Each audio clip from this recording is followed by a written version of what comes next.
를 낳음에 유다가 그의 이름을 엘이라 하니라.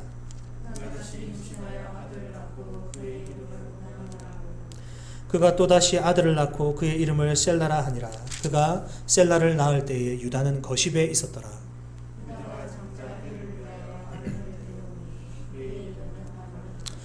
유다의 장자 엘이 여호와가 보시기에 악함으로 여호와께서 그를 죽이신지라.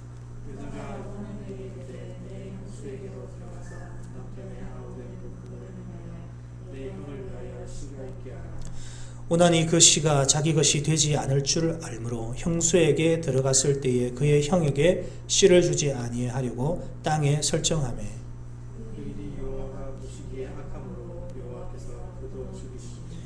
유다가 그의 며느리 다말에게 이르되 수절하고 네 아버지 집에 있어 내 아들 셀라가 장성하기를 기다리라 하니 셀라도 그 형들 같이 죽을까 염려함이라. 다말이 가서 그의 아버지 집에 있으니라.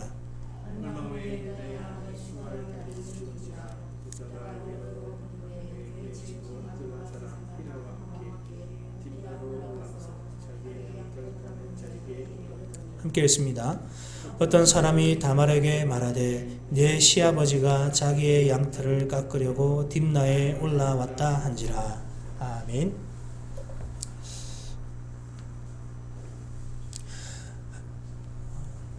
오늘 본문 38장은 읽는 내내 혼란스럽게 하는 내용으로 많이 이렇게 도배가 되어 있습니다. 성경에 이런 내용이 있다는 것을 좀 숨기고 싶을 만큼 사실 굉장히 민망한 내용인데요. 그 하나님의 언약을 받은 사람이라면 좀 그럴싸한 인물들이기를 좀 바랬지만 이 창세기의 막바지에 다다를수록 하나님의 언약을 받은 사람들이라고 하기에는 너무 거리가 먼 사건들이 계속 이어지고 있고 또 심지어 그 타락의 수위가 점점 이렇게 높아지고 있어서 이 창세기를 읽는 독자들로 하여금 좀 불편함을 자아내게 합니다. 지난주에 우리는 이 야곱의 이야기 안에서 요셉을 들여다봤지 않습니까? 우리는 요셉에 대해서 많은 정보를 가지고 있어요.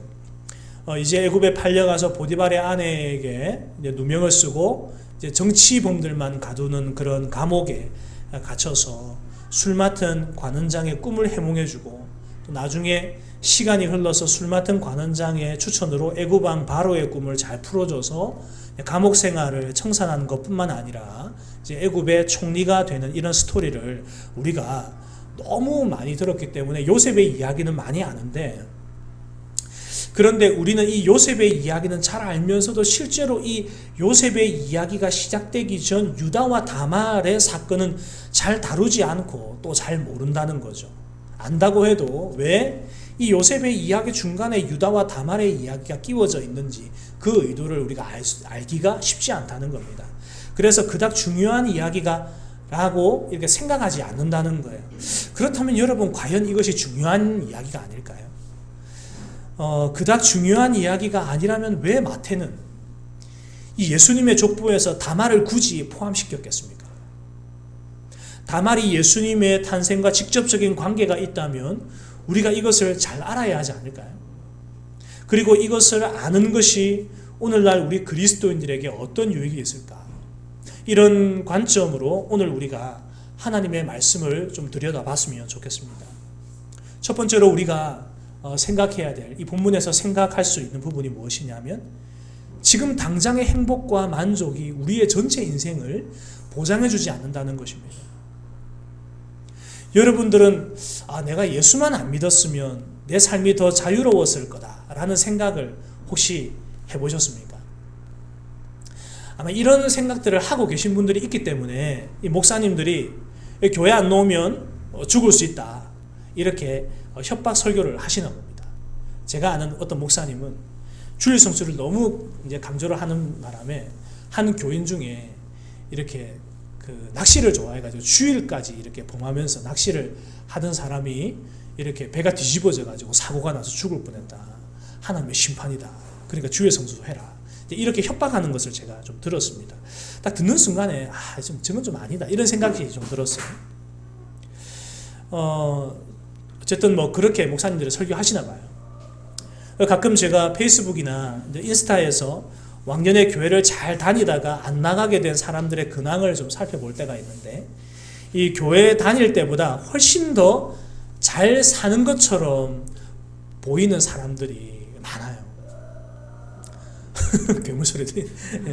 주일에 교회를 가야 할 이유가 없으니까 이 마음 놓고 제주도 가고, 시간만 되면 이제 해외여행 가고, 또 특급 호텔에서 여유로운 시간들을 보내고, 또 계절마다 축제를 다니고 유명한 곳에 가서 행복해하는 자신의 모습을 이 사진에 담아서 이렇게 이 인스타에 올려놓으면, 그걸 보면 정말 교회 다닐 때보다 교회 안 다닐 때가 더 행복해 보인다라는 생각이 저도 모르게 들 때가 많거든요. 여러분, 이런 걸 보는 그리스도인들은 어떤 생각이 들까요?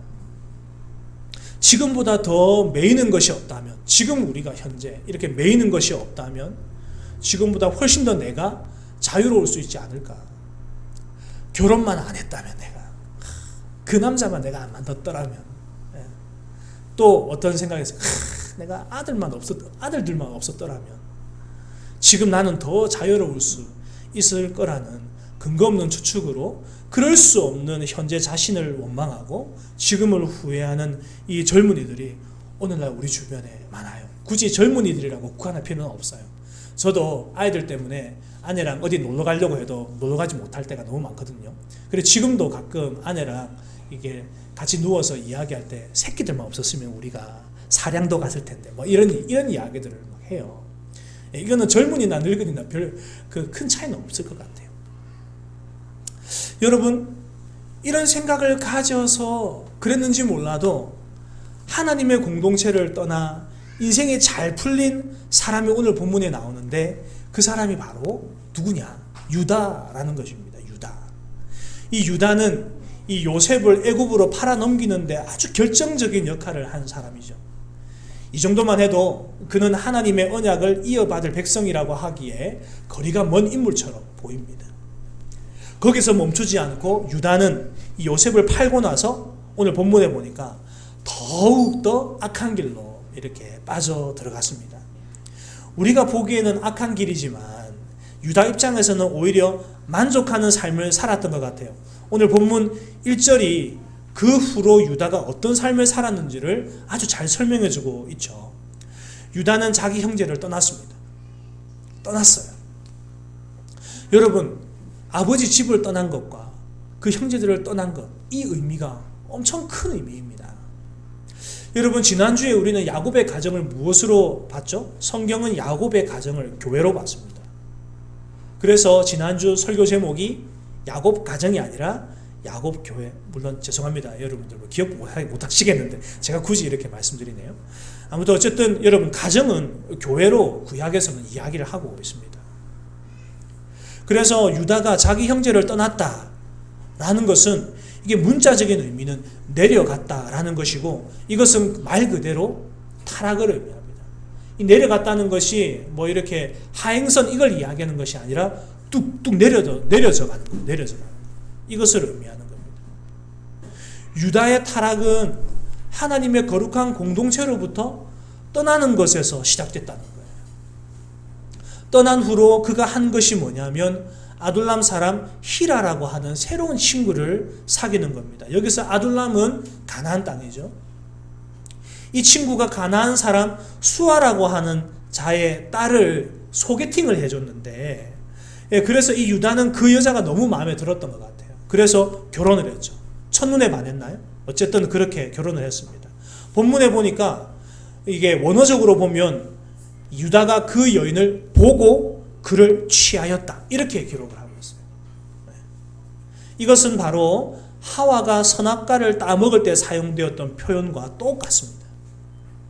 이것을 보면 유다가 순전히 육체적인 모습에 이끌려 가나안 여인을 자신의 아내로 취한 것임을 우리가 알 수가 있는 거예요.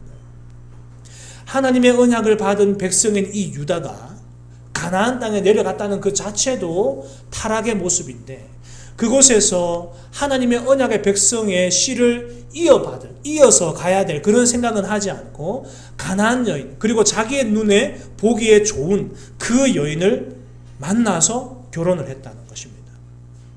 순수하게 자기의 정욕을 위해서 그렇게 했다는 거예요.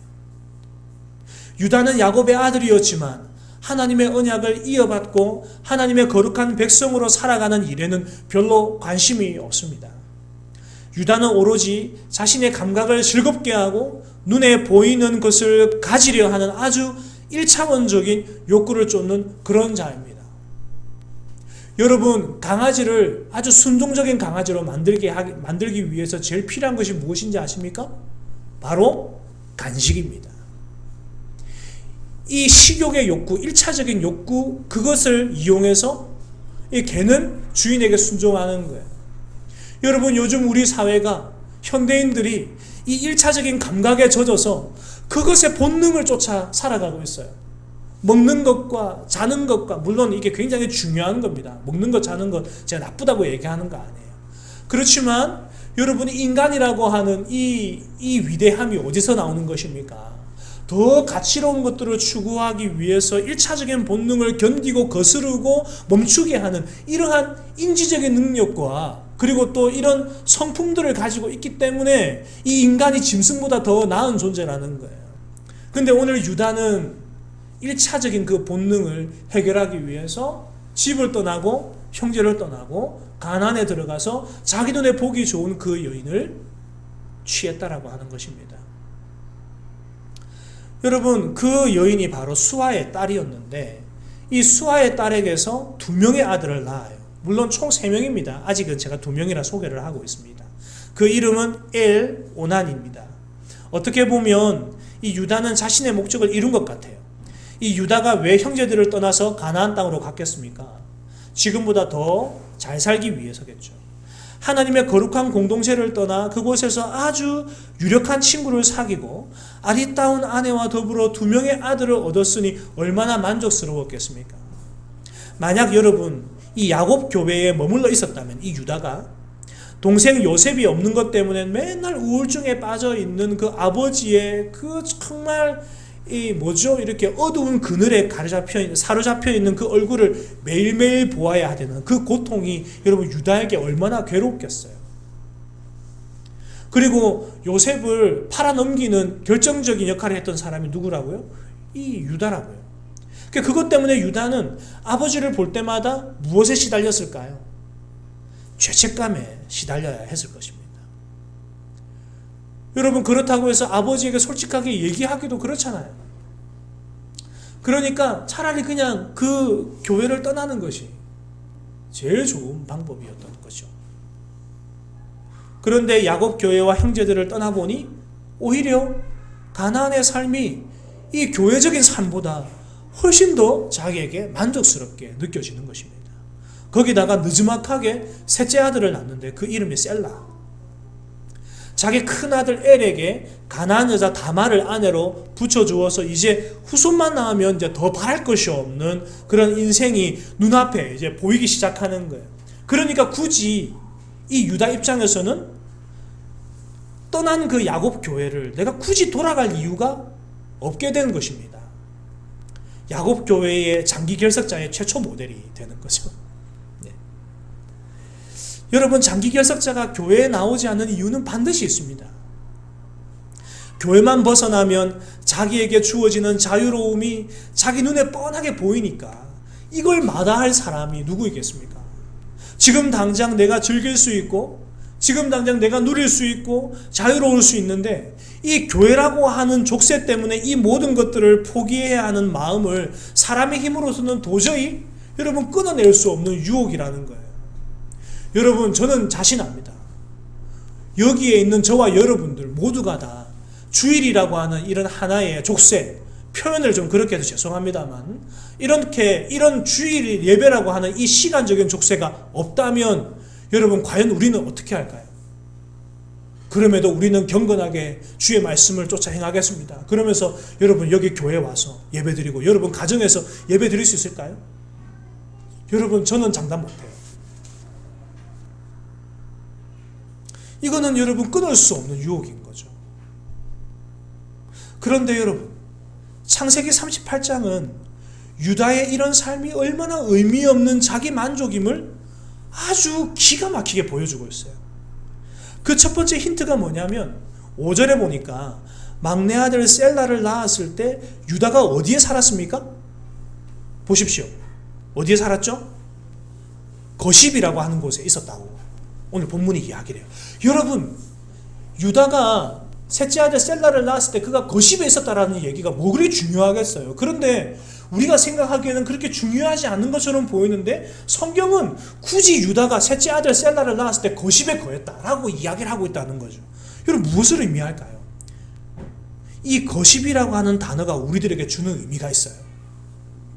거십을 영어 표기로 하면 캐지브라고 하는데, 이것은 무슨 말이냐면 위조, 그리고 거짓, 가장된 이런 의미를 가지고 있어요. 여러분, 유다가 자기만의 만족과 행복, 안전함과 미래에 대한 기대감들을 가지고 어디에 있었는가? 거짓된 곳, 위조된 곳, 위장된 곳에 있었다는 거예요. 이것이 무엇을 의미합니까? 여러분, 이것이 우리들에게 던져주는 성경적인 의미가 아주 커요. 뭐냐면 우리가 보기에 하나님의 공동체를 떠났기 때문에 유다가 더 자유롭고 하나님의 교회를 떠났기 때문에 만족하며 살고 있는 것처럼 보이지만, 인스타에서 얼굴 뽀얗게 보이고 행복해 보이고 이렇게 하는 모습들처럼 보이지만, 그러나 성경의 증언이 무엇인가? 결국 이 모든 것들이 다 거짓된 행복이고 위장된 만족이며 위조된 안전함과 기대감이라고 하는 이 사실을 이 지역의 이름을 통해서 성경이 아주 독특하게 우리들에게 던져주고 있다고 하는 사실이에요. 여러분, 이해가 잘 안 되십니까? 이거는 모세가 정말 기가 막힌 문학적 기법으로 지금 이렇게 기록해 놓은 거예요. 거십에 있었다. 거짓이었다. 위장된 것이었다. 위조된 행복이었다라는 거예요. 진짜가 아니라는 겁니다. 진짜가 아니다. 여러분, 우리는 늘 이런 얘기를 들어요. 우리가 행복하고 감정적으로 우리가 참 만족하고 이렇게 하는 것들을 성경은 그것에 찬성하지 않는다. 진짜 행복이 있다, 진짜 만족이 있다 이렇게 얘기를 하는데 우리는 그걸 인정해요. 하지만 성경이 그것을 우리들에게 말해주고 있지만 실제로 우리가 이것을 받아들이기가 쉽지 않아요. 왜냐하면 이건 하나의 글이고, 그리고 진짜 실제로 우리가 느끼는 만족은 우리가 피부로 느끼는 거잖아요. 그러니까 왠지 이 성경에서 그런 얘기를 해주는 거 보면 진짜 이건 우리와 상관없는 것 같은 느낌을 많이 받아요. 그냥 지식적으로는 그래요, 성경이 그렇게 얘기를 하니까 그런 거죠. 이거는 정말 가짜예요. 우리가 지금 이 땅에 누리는 것들은 다 가짜가 없어질 거예요 라고 얘기를 하지만 실제로 우리의 삶은 뭡니까? 피부적으로 느껴지는 것은 어떤 내가 지금 느끼는 행복함과 만족함이기 때문에 그것만 추구하며 살아가게 된다는 거죠. 그래서 우리가 이것을, 이 성경의 이런 기록들을, 증언을 받아들이기가 쉽지 않아요. 성경이 말하는 것과 우리가 느끼는 것이 서로 대립될 때 우리가 선택하는 것은 무엇입니까? 오히려 성경의 증언을 우리가 애써 무시해버리는 거예요. 그건 성경이고 우리의 삶은 또 다르고 이렇게 되는 거죠. 여러분, 그럼에도 불구하고 변하지 않는 성경의 증언입니다. 여전히 우리는 거짓된 행복과 위장된 만족과 위조된 안전하면서 사는 것을 부끄러워하지 않는다는 거예요. 그것이 위장된 것이고 거짓된 것임에도 우리가 피부로 내가 느끼고 있으니까 그것이 우리의 현실이 되어버리는 거죠. 그래서 그렇게 사는 것을 부끄러워하지 않아요. 제가 아는 지인 중에 아내가 다단계에 빠졌어요. 거기에 얼마나 열정을 쏟았는지 집안이 거덜나 버렸어요. 그래서 더 이상 내가 남편에게, 자식들에게 이런 어려움들을 더 이상 줄 수 없다, 그렇게 생각하고 이 아내가 큰 결단을 한 거죠. 예수 믿는 것과 상관없어요. 큰 결단을 했어요. 그렇게 해서 내가 더 이상 이제 다단계 안 하겠다, 그렇게 하고 거기에 정말 가족들이 감동되어서, 그래 엄마 아빠, 엄마 우리 열심히 살아봐, 아빠도 이제 아내에게 이렇게 얘기를 하는 거죠. 당신이 그렇게 결단했으니까 내가 열심히 돈 벌어서 우리 이제 잘 살아보자, 이렇게 얘기를 했어요. 그렇게 하고 시간이 엄청 많이 지났죠. 다시 다 해보게 됐어요. 근데 그럴 때마다 여러분이 가끔 이렇게 이제 웃으면서, 지나간 이야기들을 웃으면서 얘기를 하잖아요. 그래서 지인들끼리 만나서 이런저런 얘기를 하다가 다단계 얘기하면 이 아내는 부끄러운 거예요. 이미 다 지나간 일이고, 그리고 또 이제는 잊혀질 만한 추억인데도 그 이야기만 나오면 다시 자신의 생각이 10여 년 전으로 돌아가 버리는 거예요. 그래서 그때 자기가 정말 그걸 몰랐다는 것, 그것에 수치심을 느끼고 부끄러워하는 거예요. 여러분, 우리가 이 헛된 것을 쫓아 살아가는 이 거짓된 것들, 이런 것들을 붙들고 살아가는 이것이 부끄러운 것에도 불구하고 우리는 부끄러워하지 않아요. 여러분, 그렇다면 유다는 이제 하나님의 공동체에서 탈선해서 자기 인생을 이제 살아가면 될까요? 더 이상 유다에게는 회개할 기회조차 주어지지 않고 이제 위장되고 위조된 행복 인생을 살다가 그렇게 최후의 심판대 앞에 설 수밖에 없는 운명일까요? 그렇지 않습니다. 하나님은 오늘 본문에 보니까 당신의 백성을 아주 변함없이 신실하게 이끌어 가십니다. 그분의 방식으로 이끌어 가십니다. 이제 본격적으로 이 하나님의 개입이 시작돼요. 이 유다의 삶을 보면 과연 유다가 하나님을 필요로 했을까 하는 질문을 던지게 만들어요. 한 번도 이 유다는 자기가 살면서 하나님을 찾아본 적이 없거든요. 왜냐하면 유다의 삶은 하나님의 개입이 아니라 철저하게 자신의 선택이었고 자신이 일구어낸 그런 결과물인 거예요.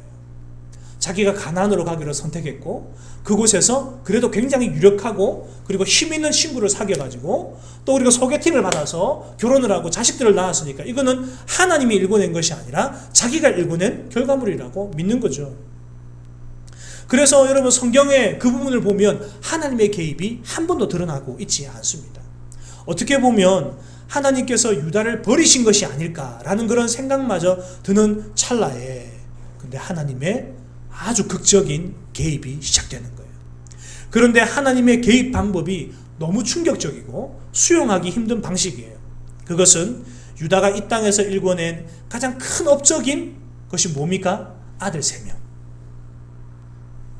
그 아들들을 죽이시는 것으로 하나님의 개입이 시작된다는 거예요. 성경에 명확한 내용은 나와 있지 않지만 이 장남 엘이 얼마나 큰 악을 행했는지 하나님께서 직접 죽여버렸어요. 하나님께서 직접 죽이시는 경우는 여러분 성경에 그렇게 흔하지 않습니다. 장남 엘이 이 여호와의 하나님의 진노를 촉발했다는 거예요. 얼마나 큰 죄였는지 이 엘에게 회개할 기회조차 주어지지 않고 하나님께서 즉시 죽여버렸어요. 여러분, 이게 얼마나 그럴까요? 하나님께서 회개할 기회도 주지 않고 너희 씨 이러면서 죽여버려요. 얼마나 큰 악이었을까요? 거기다가 이 둘째 아들 오난의 범죄는 아주 더 구체적이에요. 좀 민망한 표현들이 있지만 조금 더 이렇게 여러분 제가 순환해서 이렇게 설명을 하겠습니다. 이 형이 죽자마자 이 유다는 그 동생 오난으로 하여금 형수를 아내로 취하게 해요.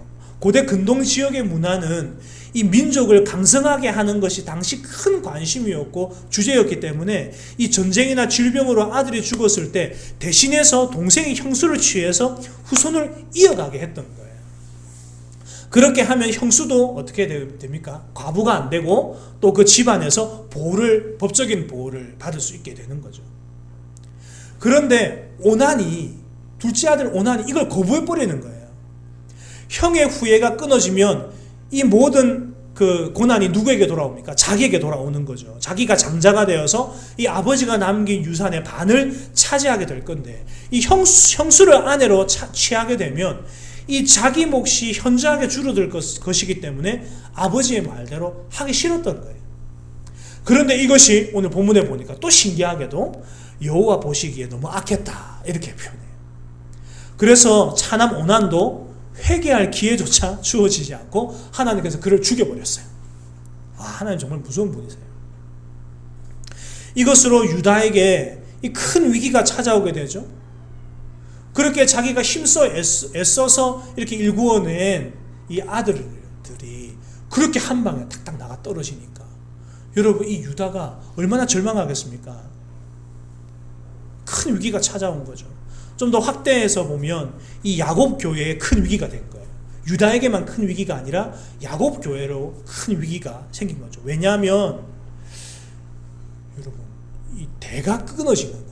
지금 하나님의 나라의 그 백성들이 강성하게 돼야 되는데 그 대가 끊어지니까 얼마나 큰 위기입니까?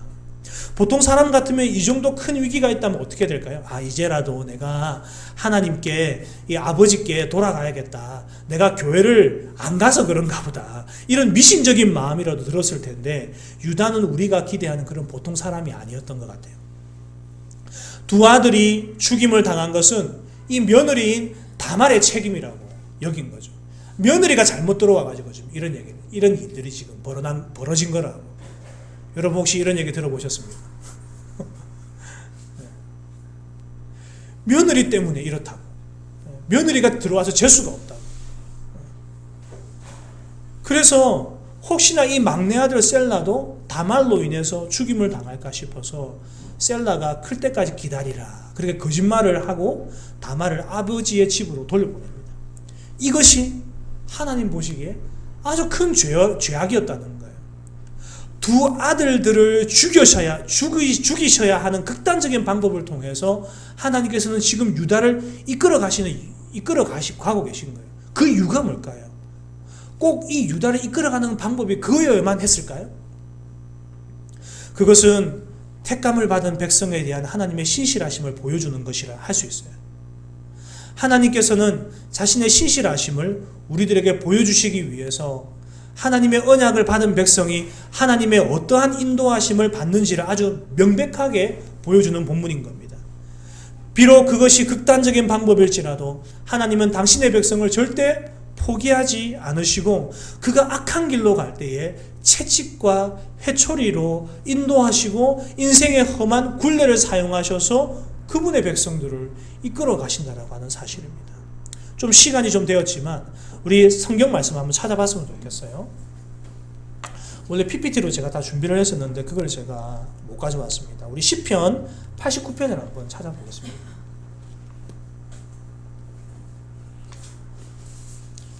시편 89편 30절에서 34절을 한번 보시죠.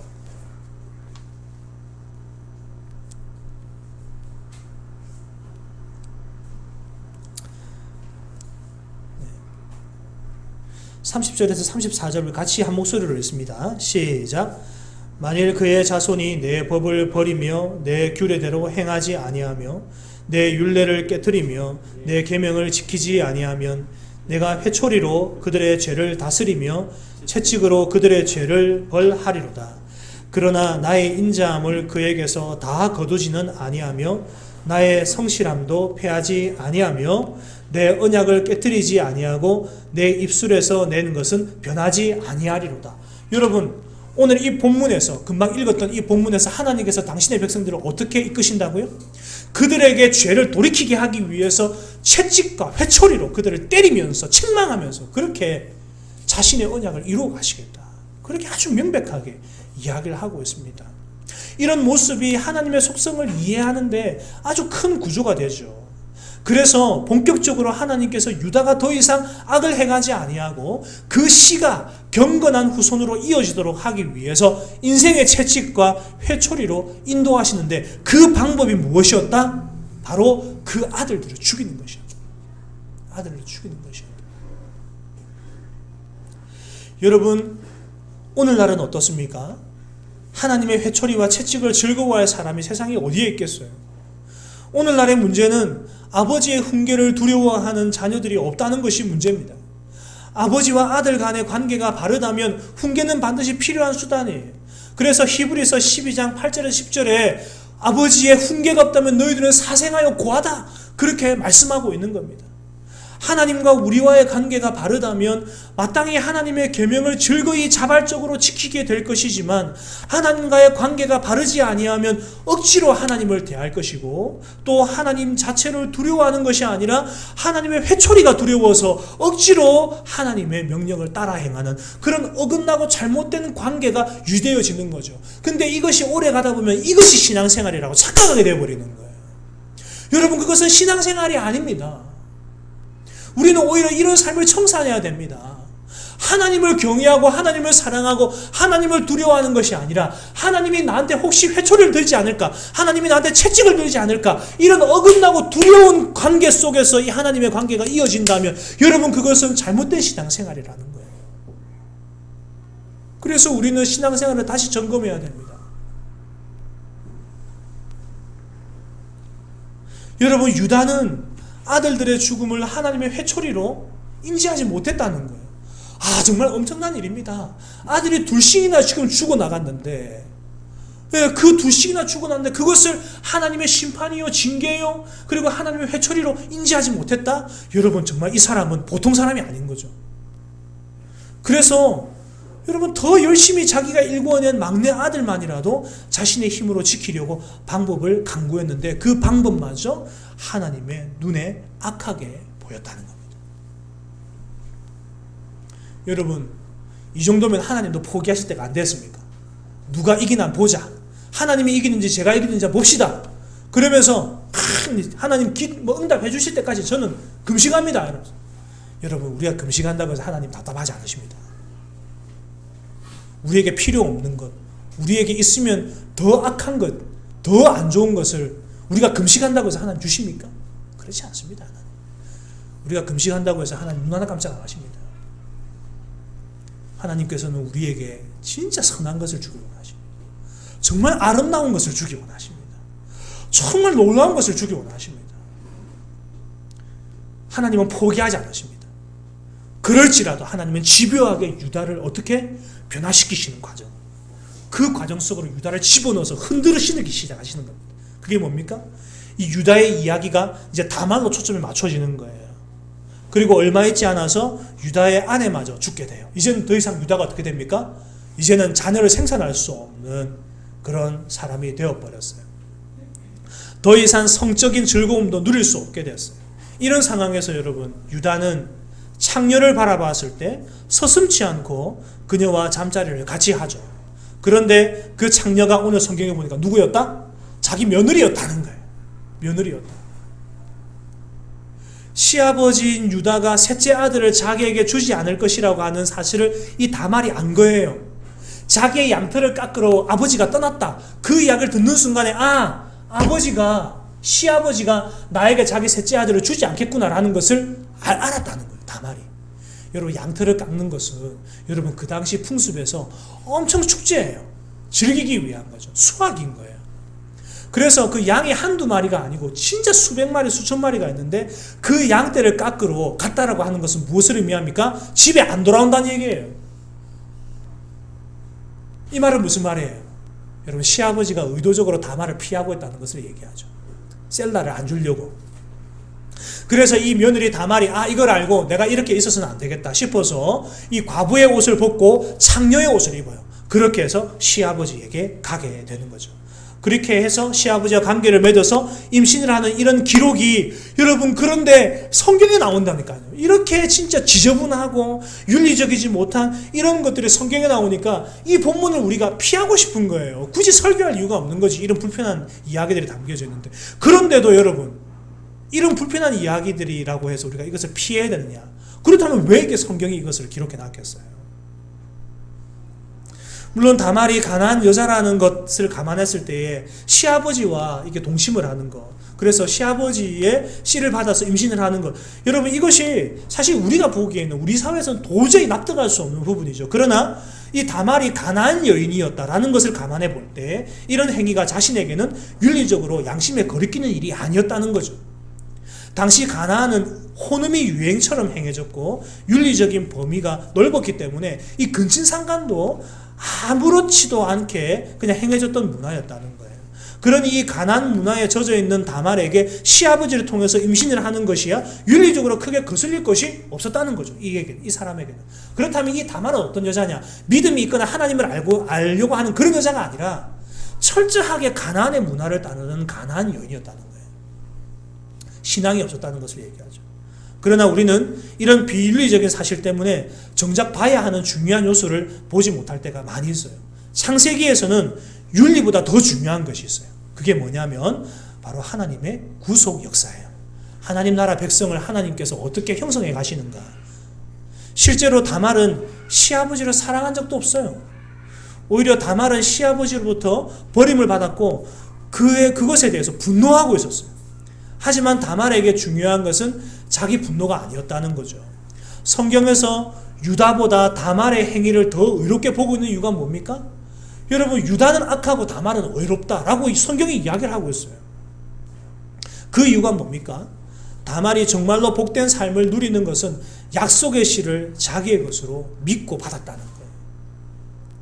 그렇기 때문에 그녀는, 이 다말은 원수와 같이 보이는 시아버지를, 그 씨를 얻기 위해서, 그 믿음의 씨를 얻기 위해서 시아버지를 남편으로 받아들였던 거예요. 이 이방적인 다말을 통해서 우리는 믿음이 무엇인지를 정말로 확실히 보게 되는 거죠. 반대로 유다를 봅시다. 유다는 자신의 정욕을 채우기 위해서 창녀화시키는 대로 다 해요. 그는 당장 돈이 없었기 때문에 돈 대신 도장과 끈 그리고 지팡이를 요구하는 다말에게 약점을 놓주죠. 요즘으로 말하면 신용카드, 때로는 백지수표 이런 것들을 맡긴 것과 다름이 없어요. 그리고 얼마 후에 다말이 잉태했다는 소식을 듣죠. 그 소식을 듣고 유다가 엄청 분노합니다. 그리고 다말을 불태워 죽이려고 합니다. 이 얼마나 뻔뻔스러운 모습이에요. 이런 유다에게 다말은 유다가 맡긴 지팡이와 도장을 던지면서 자신의 태중에 있는 아이가 당신의 아이임을 밝히고 자신이 결백하다고 주장을 해요.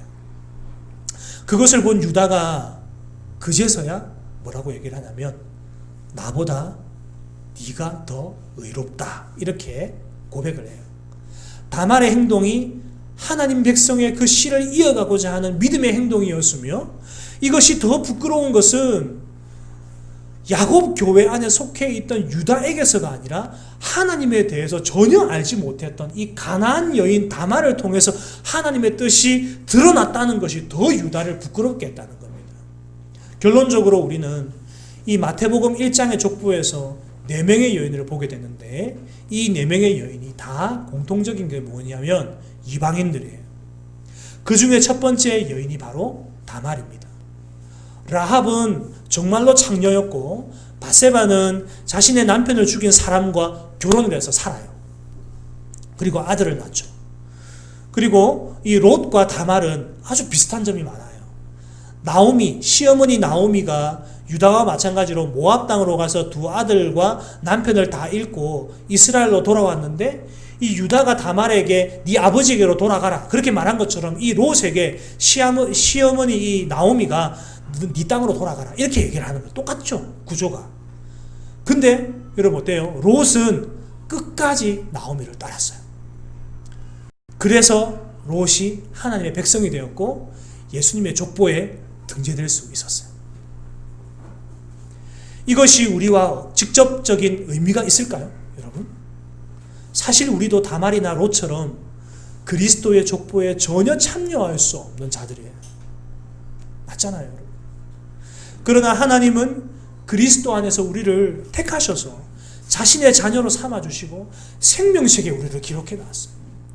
예수님의 그 족보에 우리를 올려놓으셨어요. 그것이 바로 생명책이죠.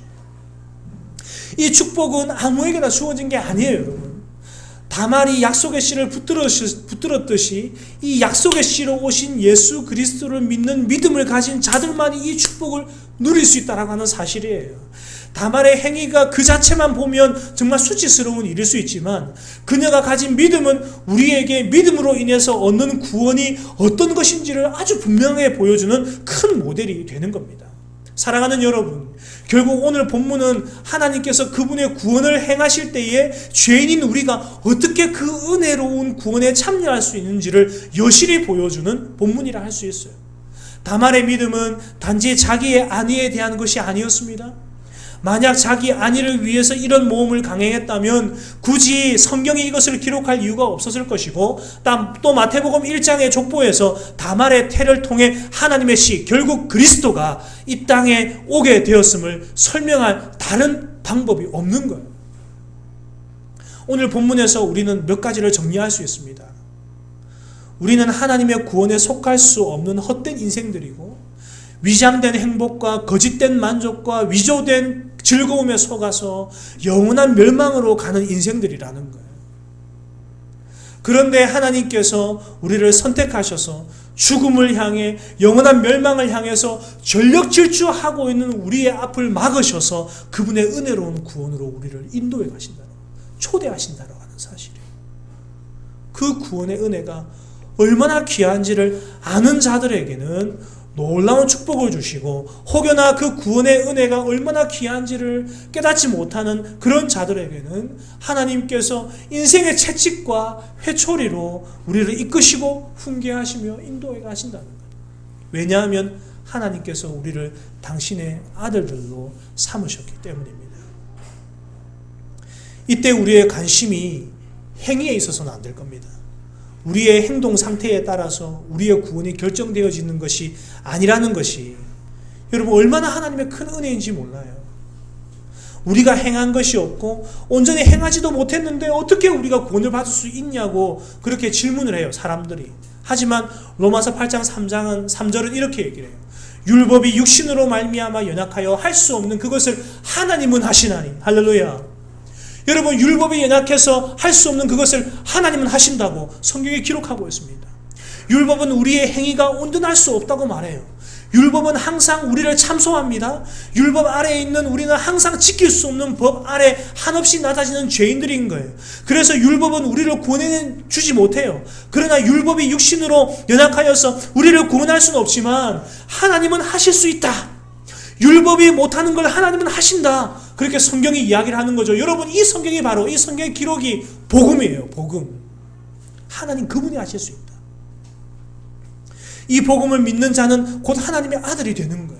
로마서 10장 11절에 보니까 성경에 이르되 누구든지 그를 믿는 자는 부끄러움을 당하지 아니하리라. 13절에 보니까 누구든지 주의 이름을 부르는 자는 구원을 얻으리라. 로마서 3장 22절에 보니까 곧 예수 그리스도를 믿음으로 말미암아 모든 믿는 자에게 미치는 하나님의 의인이 차별이 없느니라. 로마서 1장 16절에 내가 복음을 부끄러워하지 아니하노니 이 복음은 모든 믿는 자들에게 구원을 주시는 하나님의 능력이 됨이라.